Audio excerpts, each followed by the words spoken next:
मी ज्योतिष किचन रेसिपीमध्ये आपलं मनपूर्वक स्वागत करते। आज आपण गोड शंकरपाळे कसे बनवतात ते बघणार आहे। त्यासाठी आपल्याला काय साहित्य लागतं ते आपण बघूया। 1 वाटी मैदा, 1 वाटी दूध, पाव वाटी तूप, 1 वाटी साखर।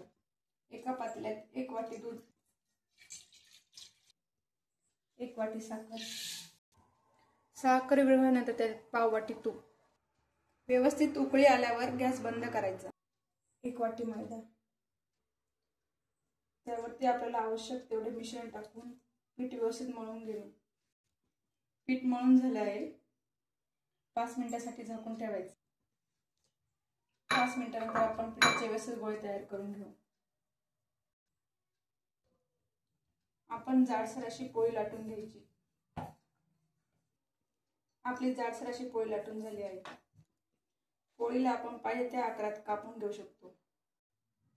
अशा प्रकारे आपण शंकरपाळे कापून घेतले आहे। आपण गॅसवरती कढईत तेल तापत ठेवलं। तेल हे व्यवस्थित गरम झाले आहे। त्यात आपण शंकरपाळे घालू।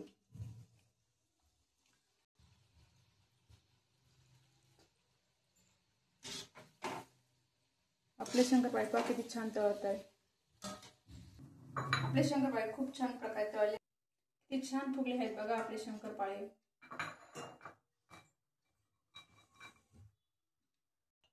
बघा किती छान प्रकारे जाळी आली आहे आपल्या शंकरपाळ्यांना।